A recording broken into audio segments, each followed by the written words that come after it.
Zaplaninski mučenec, župnik Jože Geuheli, je bil rojen leta 1911 v skromni družini v Notranjih Goricah na Ljubljanskem barju.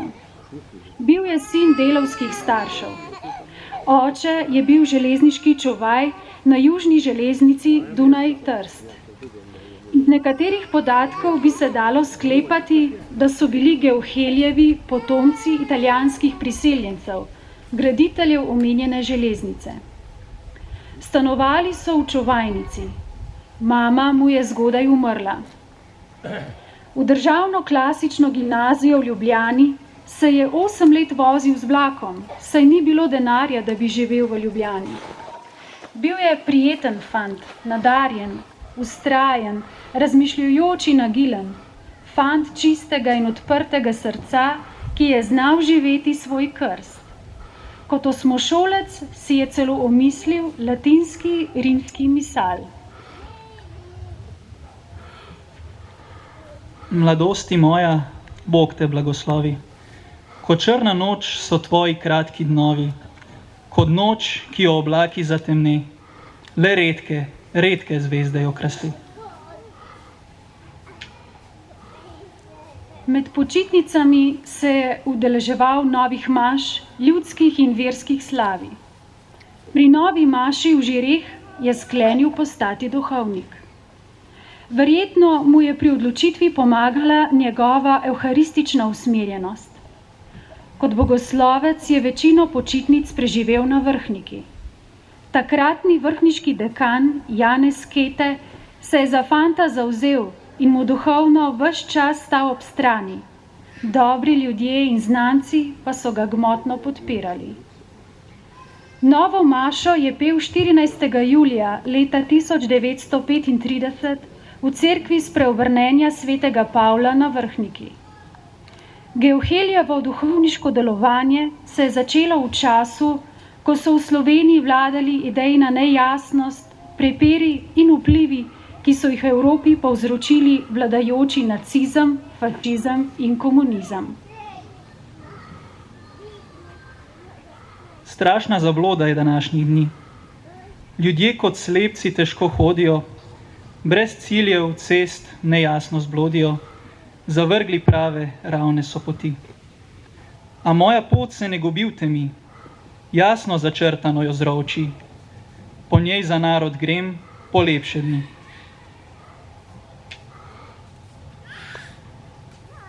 Prvi kraj njegovega duhovniškega služenja je bila župnija v Dolenjskih Toplicah. 13. februarja leta 1940 je v hudem snežnem metežu prišel na Zaplaninsko faro. S svojo vernostjo, modrostjo, dobroto, delavnostjo, s posluhom do mladih in starih, z enako ljubeznijo do revnih in bogatih, je napolnil cerkev ob nedeljah, praznikih in delovnikih. Ljudje so ga takoj sprejeli za svojega in ga imeli neizmerno radi. Razcvetelo se je versko življenje, število svetih obhajil se je podvojilo. V letu 1941 je bilo razdeljenih skoraj 8000 posvečenih hostij. Poskrbel je za obnovo župnišča, pokopališča in cerkve, blagoslovil novo moštranco po načrtu mojstra Plečnika, ustanovil Marijino družbo, začel s katoliško akcijo in leta 1941 izvršil popis prebivalstva. Imel je ljubezen do vsega slovenskega. Bil je svetniški človek. V meni gori, naj razžari se kot kres vrh gore, da bo vsa srca zajelo, zate jih vnelo, da vse bo slavilo tvoje ime. Z italijansko okupacijo leta 1941 in začetkom komunistične revolucije se je za župnika Jožeta začela zadnja, sicer kratka, a najbolj trpka in grenka doba duhovniškega delovanja. Divjanje okupatorja, partizansko ubijanje duhovnikov in civilnega prebivalstva je od župnika zahtevalo pogumne odločitve ter odločno delo za reševanje življenj. V svojih pridigah ni hotel javno žigosati ne ene, ne druge strani. Iskal je stike z obema stranema in skušal reševati življenja svojih župljanov. Komunističnim revolucionarjem je postajal nevaren, zato so ga sklenili odstraniti. Na dan svete Ane je daroval zadnjo sveto mašo. V njegovi pridigi je bilo slutiti, kaj ga čaka. Farane je prosil: molite, veliko molite. Še isti večer so partizani vdrli v župnišče, izropali župnikovo premoženje, pokradli cerkveni denar, župnika ranili in ga odpeljali s seboj v taborišče blizu Vranjih Pečin. Po opisu partizanskega očividca so naslednji dan Geuhelija zasliševali in mučili, on pa je v rokah držal brever, rožni venec in molil. Proti večeru so ga ustrelili v glavo. Po izjavi nekega ujetega partizana, župnik še ni bil mrtev, zato so ga še tolkli po glavi in ga vrgli preko skalnega roba v prepad. Truplo umorjenega župnika so 30. novembra 1942 izkopali in prepeljali v Zaplano. Pri izkopu je bil navzoč tudi pokojnikov oče. Župnika so pokopali 2. decembra 1942 na pokopališču v Zaplani.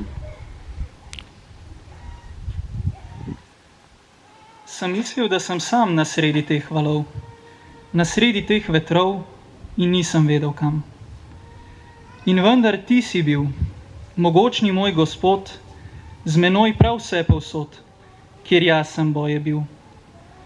Podal si mi roko, me dvignil iz nizkosti, pokazal pot kreposti, pokazal pot v nebo.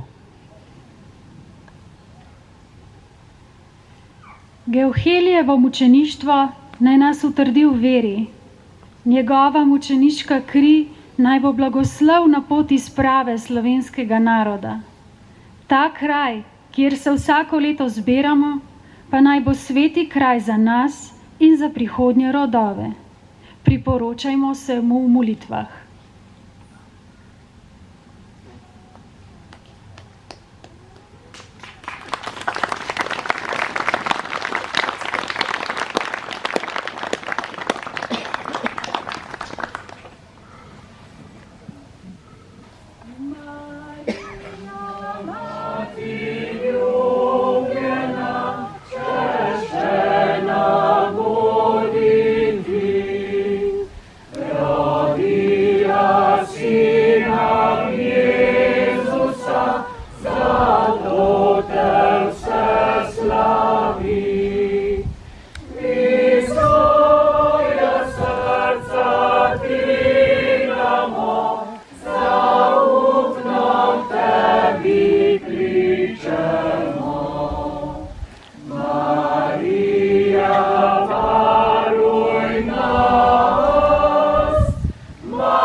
Lepo se zahvaljujem tudi za ta spominski program ob koncu te svete maše. Hvala tudi Nadi Trpin Jereb, ki ga je pripravila.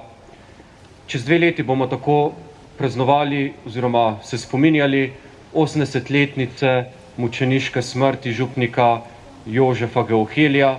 Zato želimo na tem mestu postaviti tudi eno skromno kapelico, ki bo še naprej označevala ta spominski kraj, in v zvezi s tem nam je tudi naša občina velikodušno prisluhnila, da bo tudi finančno pomagala.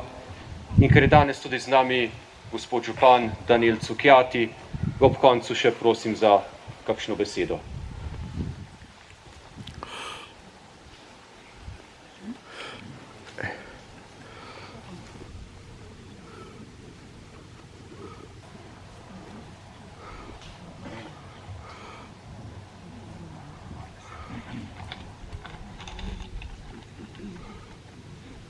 Spoštovani Božji Rustja, župnik Mohor, zaplaninci ter vsi ostali obiskovalci te spominske maše.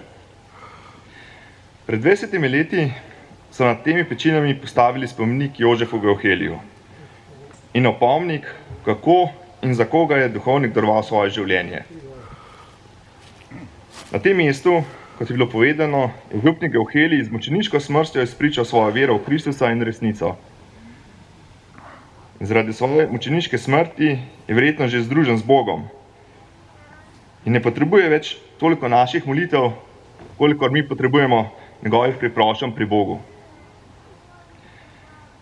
Molitve potrebujejo pa vsi tisti fantje in možje in žene, ki so se v danih okoliščinah odločili za drugačno pot, bodisi iz nevednosti, strahu ali koristoljubja. V zadnjih urah življenja je Geohelij molil za svoje krvnike in sledil Kristusu na križu. In če se je on odločil in molil za svoje krvnike, je naša dolžnost nas tukaj zbranih, da mu sledimo in se mu pridružimo pri molitvi za njegove preganjalce. Malo manj znano je, da so poleg Geohelija svoje življenje izgubili tudi partizani, ki niso želeli sodelovati pri mučenju in usmrtitvi.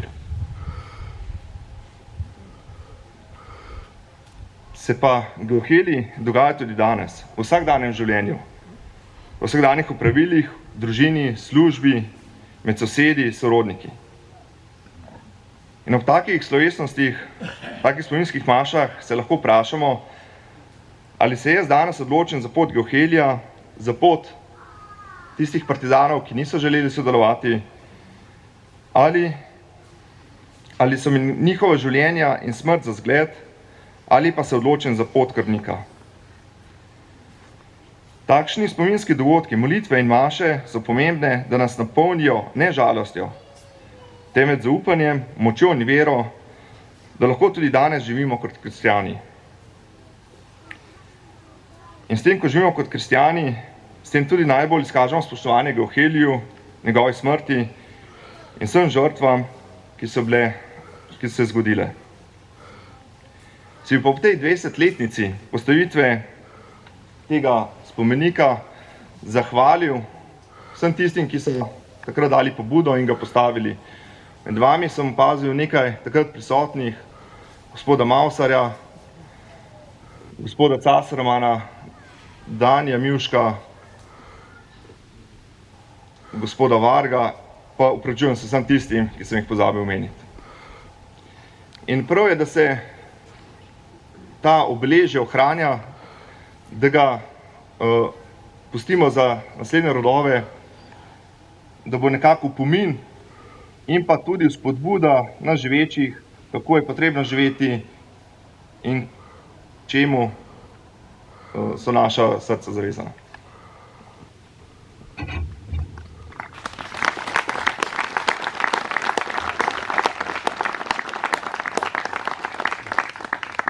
Res najlepša hvala tudi našemu gospodu županu. Večina od vas je že dobila tudi spominske podobice, če je kdo še ni dobil, bo še vedno lahko tukaj dobil tudi gospoda Jožefa Geohelija. Na zadnji strani je pa tudi molitev, ki je namenjena predvsem nam vsem, da bi se tudi po njegovi priprošnji in zgledu trudili v sedanjem življenju uresničevati to, za kar se je on celo življenje prizadeval. Hvala res vsem, da ste prišli. Spodaj boste se lahko še malo posladkali, dobili kaj za suha grla in želim res vsem še naprej lep današnji dan.